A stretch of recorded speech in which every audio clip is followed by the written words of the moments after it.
नमस्कार दोस्तों, मैं डॉक्टर सनी आरोग्य आनंदा क्लिनिक से आपके सामने आज जिस समस्या को लेकर आपके सामने आया हूँ वो है बच्चों में खांसी, जुकाम और बुखार का होना। जैसे कि हम जानते ही हैं, मौसम तब्दील हो रहा है आजकल और सर्दियाँ बढ़ती जा रही हैं और ये एक ऐसा समय है जब ये काफ़ी कॉमनली हम देखते हैं कि बच्चों में खांसी, जुकाम और बुखार आ जाता है, जिसके कारण सबसे बड़ी प्रॉब्लम ये रहती है कि माता पिता बहुत परेशान हो जाते हैं क्योंकि वो अपने बच्चे की परेशानी नहीं देख पाते हैं।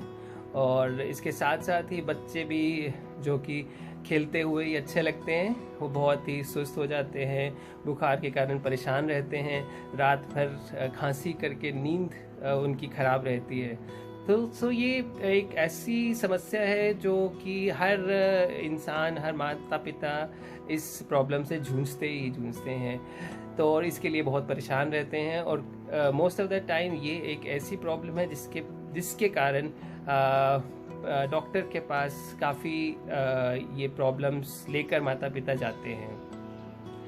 और रिसेंटली अभी आपने कुछ दिन पहले ही पढ़ा होगा कि कुछ कफ सप्रेसेंट्स हैं जो कि 4 कफ सप्रेसेंट FDA ने बैन कर दिए हैं जो इंडिया में बन रहे थे, जिसके कारण बताया जा रहा है कि अफ्रीका में तकरीबन 60 बच्चों की मौत हो गई है इसके कंजप्शन से। आज मैं आपको जो बताना चाहता हूँ, जो आपकी अवेयरनेस के लिए बताना चाहता हूँ, वो है कि कफ सप्रेसेंट का यूज़ कब किया जाए या कब नहीं किया जाए और ज़रूरी भी है या नहीं है। इम्पॉर्टेंटली सबसे इम्पॉर्टेंट कि हमें खांसी होती क्यों है। खांसी का कारण रहता है कि हमारे गले में या हमारे छाती में जो सांस लेने की नलियाँ रहती हैं उनमें सूजन आ जाती है और उसके कारण या उनके अंदर पानी आ जाता है, जिसके कारण हमारा ये खांसी एक प्रोटेक्टिव रिफ्लेक्स है, हमारी प्रोटेक्शन के लिए है।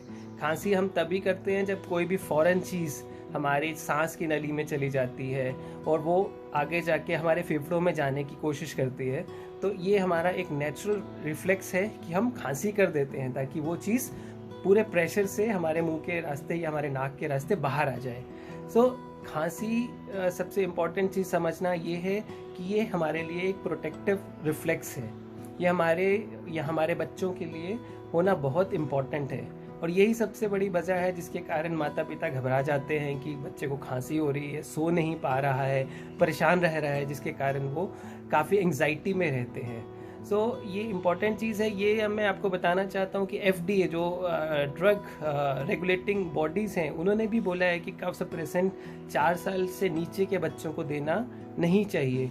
इवन अगर आप देखेंगे किसी भी कफ सप्रेसेंट की आप शीशी लेंगे, उस पर भी डेफिनेटली लिखा होता है कि not best to be use for less than 4 years old child.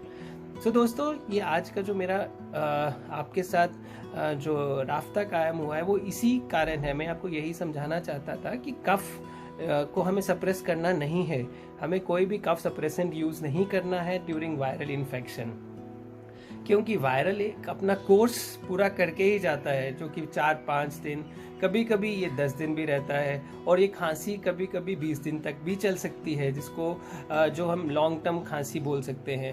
But इसके लिए हमें कफ सप्रेसेंट का यूज़ बिल्कुल अवॉइड करना चाहिए क्योंकि इसके अपने साइड इफ़ेक्ट्स हैं कफ सप्रेसेंट्स के, जैसे कि कभी कभी बोला जाता है कि बच्चा सोए रहता है, स्लीपीनेस रहती है, इवन सीजर्स भी होने के चांसेस हो सकते हैं।